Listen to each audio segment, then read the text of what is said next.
Assalamualaikum warahmatullahi wabarakatuh. Selamat datang kami ucapkan kepada Bapak Ibu Wali Murid SD, SMP, dan SMA Fatih Bilingual School di acara Parents Orientation Program tahun 2021. Parents Orientation Program atau yang dikenal dengan POP merupakan salah satu bentuk pengenalan program sekolah kepada para wali siswa. Tahun ini, Parents Orientation Program diadakan secara daring atau online yang disiarkan secara live melalui kanal YouTube dan dirangkum dalam 14 topik. POP akan menjelaskan secara rinci dan menyeluruh program-program penunjang kegiatan belajar mengajar, baik secara online learning maupun offline di sekolah. Dengan adanya POP, pihak sekolah dan orang tua dapat bekerja sama lebih erat dalam mendidik para siswa untuk menjadi insan-insan terbaik penerus bangsa Indonesia. Tujuan POP adalah membangun sinergi positif antara wali siswa dan sekolah sehingga tercipta atmosfer yang baik bagi para siswa untuk selalu belajar dan berkembang ketika di sekolah maupun di rumah.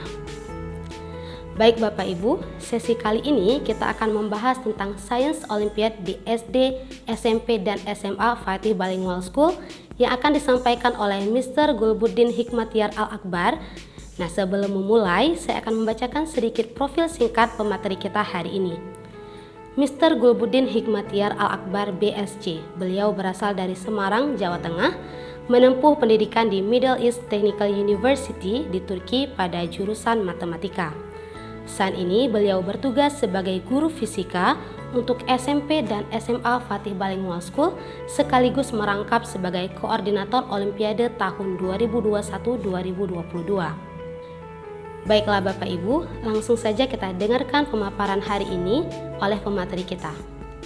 Assalamualaikum warahmatullahi wabarakatuh. Seperti yang sudah disampaikan oleh moderator, pada kesempatan ini kita akan melihat pemaparan mengenai program pembinaan tim Olimpiade Sains yang ada di Fatih Bilingual School.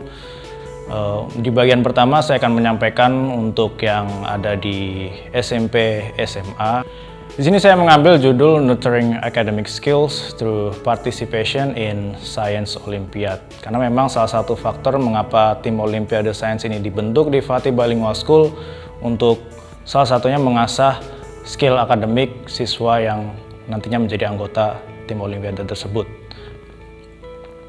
Di sini pun kita bisa lihat ada salah satu penelitian yang menegaskan betapa signifikan perkembangan yang didapat oleh teman-teman yang ikut serta dalam kegiatan Olimpiade. Di sini ada satu ajang Olimpiade bernama iSweep. Datanya diambil tahun 2012. Yang di situ diikutsertai oleh hampir sekitar 170 peserta internasional dari hampir seluruh negara, dan peserta diminta untuk mengisi satu survei, kuesioner semacam seperti itu, dan dilihat datanya memang banyak peserta yang merespon. Mereka merasa bahwa dengan keikutsertaan mereka di ajang kompetisi Olimpiade, baik itu Olimpiade Proyek, Olimpiade Sains, membuat beberapa skill mereka seperti skill pemecahan masalah, skill untuk kolaborasi, skill kreativitas, bernalar kritis, dan sebagainya itu meningkat. Seperti yang kita bisa lihat dari faktor 5 hampir kebanyakan mendapatkan nilai 4. Dan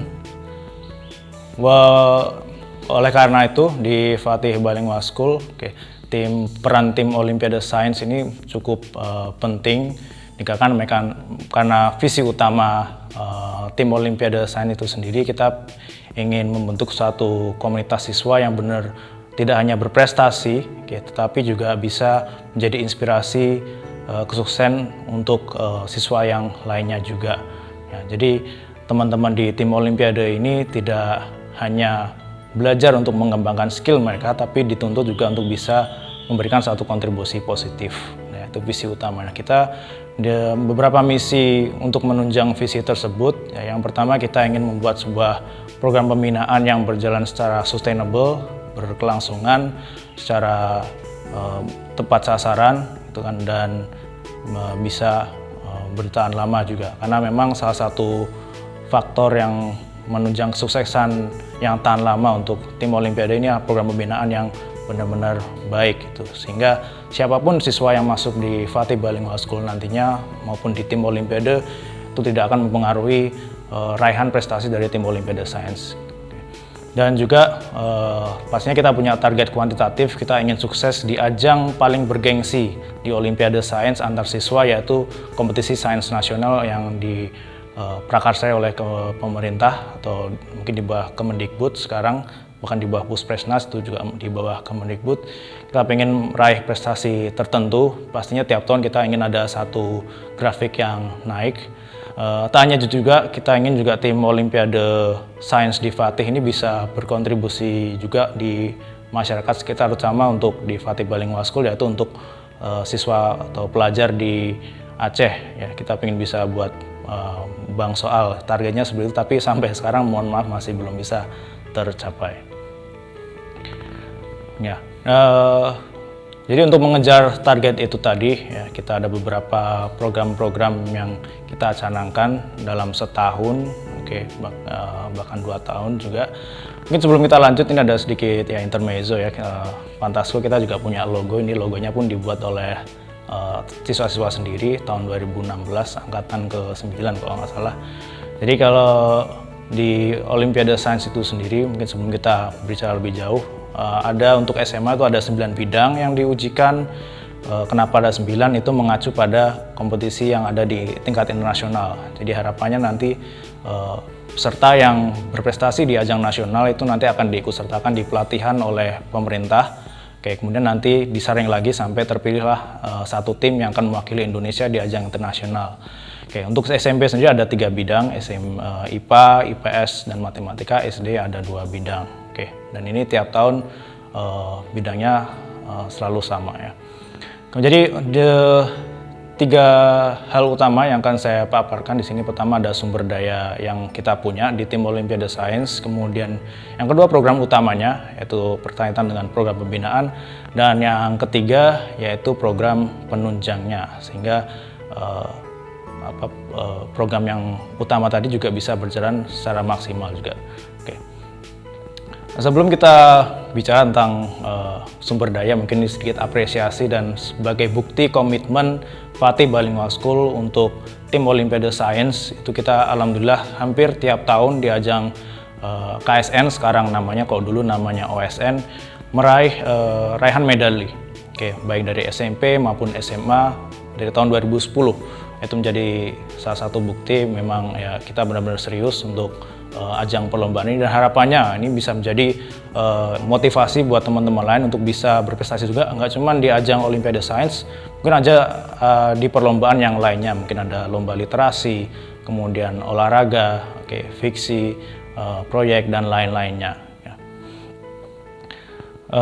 Kemudian masuk ke sumber daya, jadi memang alhamdulillah di Fatih Bilingual School, tim Olimpiade Sains ini sumber dayanya lumayan tercukupi, bahkan lebih dari cukup. Itu kita punya beberapa sumber-sumber yang kredibel. Itu kita punya seri buku dari LOPI, dari Platos. Mereka ini lembaga-lembaga yang memang sudah punya nama dalam dunia pembinaan Olimpiade Sains. Bahkan jika teman-teman di tim Olimpiade Sains sudah istilahnya tamat materi yang dari hard copy dari buku, kita juga punya materi dalam bentuk soft gitu, yang bisa diakses di link yang ada di slide, yang mungkin Bapak Ibu pemirsa bisa melihat. Kita juga ada soal-soal tahun lalu atau kita sebutnya past papers ya, alhamdulillah lumayan cukup lengkap. Jadi sangat luar biasa untuk sumber daya dari segi buku dan materi-materinya.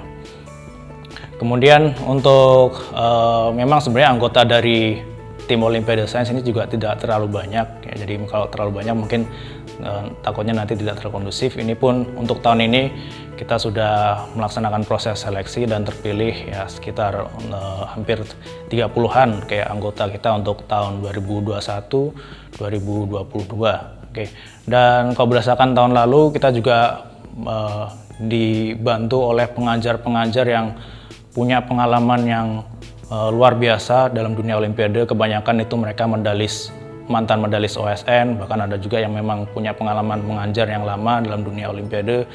Jadi teman-teman yang ada di tim Olimpiade Sains ini punya sebuah privilege ya, atau mungkin hak istimewa yang tidak bisa dibandingkan dengan teman-teman lain. Makanya mereka di sini tidak cuma dituntut untuk bisa belajar, mencari pengalaman, tapi diharapkan bisa lebih dari itu, bisa berkontribusi positif untuk baik untuk diri mereka sendiri, untuk sekolah, bahkan kalau bisa untuk masyarakat yang lebih luas. Tapi ini yang pengajaran ini berdasarkan data tahun lalu, insya Allah tahun ini kita juga usahakan intensitasnya tidak berkurang. Kemudian tadi itu sumber daya, baik dari sumber daya alamnya atau sumber daya buku, ya, sumber materi dan sumber daya manusianya. Sekarang kita masuk ke program utama, yaitu tentang pembinaan. Di awal tahun seperti biasa kita melakukan satu seleksi untuk anggota baru. Ini sudah kita lakukan 2 pekan lalu dan alhamdulillah sudah terpilih juga anggota yang baru. Jadi mohon maaf sekali mungkin ada Bapak Ibu atau pemirsa yang sekarang baru tahu gitu kan seberapa luar biasanya Fantasco, terus ingin siswanya, anaknya atau putranya ikut gitu kan, ya mungkin mohon maaf sudah terlambat. Ya insya Allah mungkin ada kesempatan lain, bahkan ada di FATI ada banyak tim-tim lain ya, nggak cuma aja tim Olimpiade Sains, jadi tidak perlu khawatir. Oke, jadi tesnya pun kita ada beberapa seleksi, ada tes TPA, potensi akademik, subjek tes, kemudian wawancara kalau memang diperlukan. Jadi memang tesnya pun ketat juga, jadi nggak semua siswa bisa masuk. Kemudian setelah terbentuk tim, nah kita mulai langsung tutoring ya, sementara atau pembinaan ya, sementara ini belum kita mulai, mungkin insya Allah bulan September kita mulai untuk tahun ini, karena memang pembinaannya itu bukan pembinaan yang kita lakukan mungkin 3 hari sebulan sebelum lomba. Kita benar-benar pembinaan di awal tahun, kita lakukan secara intens, kayak biasanya dilakukan setelah pulang sekolah, seminggu 3 kali pertemuan. Nah tahun lalu karena kita benar full online, jadi pembinaannya pun dilakukan secara online dan jadwalnya menyesuaikan dengan agenda pengajarnya masing-masing. Jadi mungkin Bapak Ibu atau pemirsa bisa lihat di slide jadwal untuk tiap bidangnya berbeda-beda gitu kan ya. Dan nggak cuma pembinaan, mereka nanti di akhir bulan atau mungkin akhir tiap 2 pekan sekali ada tes juga untuk melihat progres mereka sejauh mana sudah berkembang untuk pemantapan materi olimpiadenya sendiri.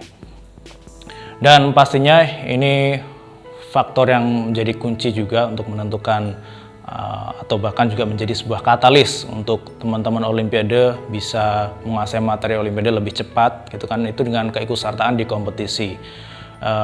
Yang unik sekali ya, justru selama pandemi ini kompetisi justru makin menjamur. Jadi alhamdulillah teman-teman di Olimpiade Sains juga mereka sangat aktif untuk ikut serta, dan alhamdulillah juga tidak cuma ikut serta tapi juga mendapat raihan medali seperti yang Bapak Ibu dan pemirsa bisa lihat dari SMP ya, hampir mungkin 50-an, SMA juga sama, hampir ratusan bahkan.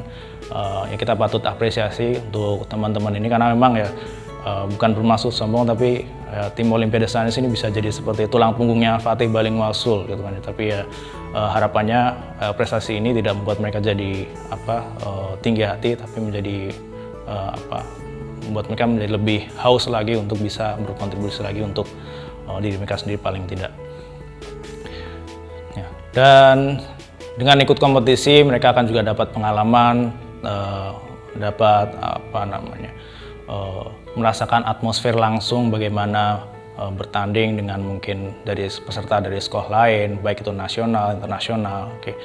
Dan kemudian tiap pembagian rapor, tidak hanya siswa kita berikan rapor akademik sekolah, tapi juga di tim Olimpiade kita punya rapor tersendiri untuk mereka. Jadi orang tua pun bisa melihat progres dari siswanya atau putranya sendiri gitu. Jadi komunikasi pun tetap berjalan. Karena salah satu faktor yang sangat penting juga untuk tim teman-teman yang di Olimpiade itu faktor dukungan orang tua.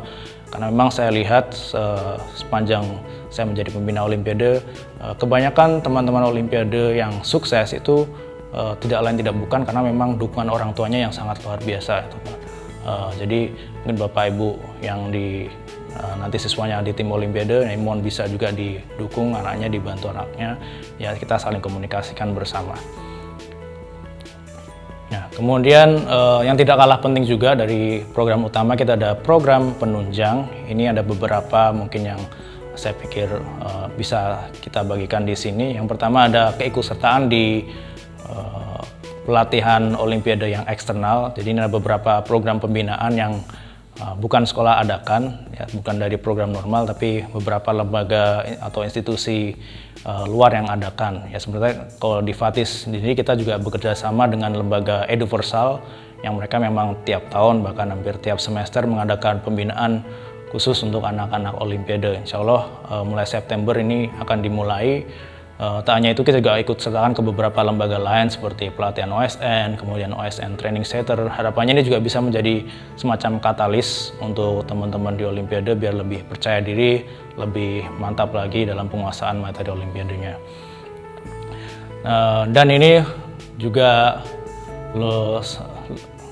lumayan penting untuk teman-teman di tim Olimpiade karena pastinya mereka punya satu titik di mana mereka akan jenuh, karena mungkin kalau kita bicara soal Olimpiade Sains memang notabene siswa dituntut untuk belajar ekstra dibanding teman-teman yang bukan di tim Olimpiade Sains. Jadi memang kita ada kecenderungan untuk menemukan satu titik jenuh di satu poin. Makanya kita perlu adakan semacam refreshment camp.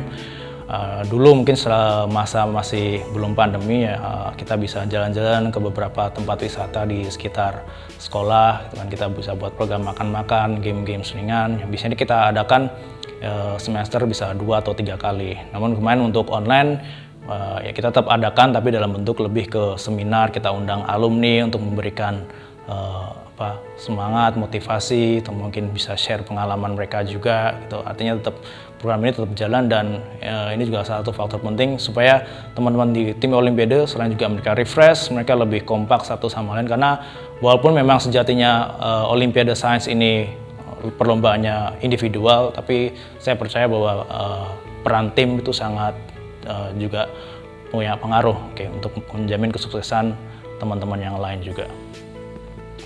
Dan yang terakhir untuk di program SMP SMA, di program penunjang, tadi kalau kita menyangkut lagi di visi awal kita ingin tim Olimpiade Sains ini tidak cuma berprestasi tapi bisa berkontribusi juga untuk masyarakat sekitar, terutama untuk pelajar Aceh, karena Fatih Bilingual School lokasinya di Banda Aceh. Kita juga mengadakan beberapa program pelayanan masyarakat atau community service, ya, di antaranya ada pertama ada FAST, yaitu program penjaringan siswa beasiswa. Mungkin sekarang namanya udah ganti menjadi beasiswa Padamu Negeri, dulu namanya FAST. Ya, teman-teman di tim Olimpiade juga kita ikut sertakan jadi panitia aktif. Mereka ikut membantu membuat soal, membantu untuk membuat rubrik penilaian, mendampingi siswa-siswa juga, sehingga teman-teman yang peserta nanti bisa lebih nyaman ketika mengikuti kegiatan gitu kan. Karena kalau langsung dari guru mungkin pesertanya nggak kaku gitu kan. Nah, ini langsung dibantu didampingi oleh teman-teman Olimpiade. Kemudian ada fokus juga, ini program pelatihan khusus untuk Olimpiade yang kita berikan untuk siswa-siswi di SMP se-Aceh untuk sementara ya, karena faktor jarak, jadi kita masih buka untuk Aceh aja. Jadi kita panggil teman-teman, ini kita buka secara gratis. Kita lakukan selama hampir kurang lebih sepekan ya, 5 hari gitu kan. Dan teman-teman di Olimpiade Sains juga turut menjadi pengajar juga beberapa, seperti yang Bapak Ibu bisa lihat itu ada mantan alumni, mantan anggota tim Olimpiade Sains, ada Ilham Darni, memberikan pengajaran juga di pelajaran fisika. Kemudian yang terakhir ada Friction. Ini mungkin di hampir semua SMA atau SMP di Indonesia juga biasanya mengadakan kan kompetisi sains. Ya, kita di Fatih juga ada namanya Friction. Namun salah satu hal ekstra di Friction ini, kita setelah selesai acara kita ada program jalan-jalan sama siswanya ya. Jadi mereka ketika terutama yang peserta dari luar Banda Aceh itu kan datang ke Banda Aceh nggak hanya untuk ikut serta di lombanya, tapi setelah lomba mereka bisa mendapatkan suatu ekstra juga, suatu refreshing gitu. Kita memang buat kompetisi Friction ini sedikit berbeda daripada kompetisi yang dibuat SMA-SMA lain pada umumnya. Baik Bapak Ibu, sekian mungkin pemaparan dari saya mengenai program pembinaan tim Olimpiade Sains yang ada di SMP SMA Fatih Bilingual School. Terima kasih. Wassalamualaikum warahmatullahi wabarakatuh. Terima kasih kepada Mr. Tiar atas pemaparan hari ini. Semoga bisa menambah pengetahuan Bapak Ibu terkait dengan kegiatan Olimpiade yang ada di SD, SMP, dan SMA Fatih Bilingual School. Sebelum kita tutup sesi kita kali ini, sedikit saya rangkum kesimpulan dari materi yang telah disampaikan. Pembinaan Olimpiade sudah dimulai sejak anak-anak duduk di sekolah dasar. Pada tingkatan SD, kelas Olimpiade terbagi menjadi dua, yaitu lower class dan upper class. Sedangkan pada tingkatan SMP dan SMA, siswa dapat mengikutinya sejak kelas 7 dan kelas 10. Kegiatan-kegiatan pada Olimpiade ini mencakup pembinaan, evaluasi, kegiatan motivasi siswa, serta laporan ke orang tua. Dengan adanya pembinaan Olimpiade, diharapkan dapat meningkatkan wawasan pengetahuan, kemampuan, kreativitas, serta menanamkan sikap disiplin serta kerja keras untuk menguasai ilmu pengetahuan dan teknologi. Bagi Bapak Ibu yang memiliki pertanyaan, silahkan klik link yang ada di kolom deskripsi di bawah ini. Demikian sesi kita hari ini. Terima kasih atas partisipasi Bapak Ibu yang telah bergabung. Kami mohon maaf jika ada kekurangan dalam penyampaian. Sampai jumpa di Parents Orientation Program berikutnya. Wassalamualaikum warahmatullahi wabarakatuh.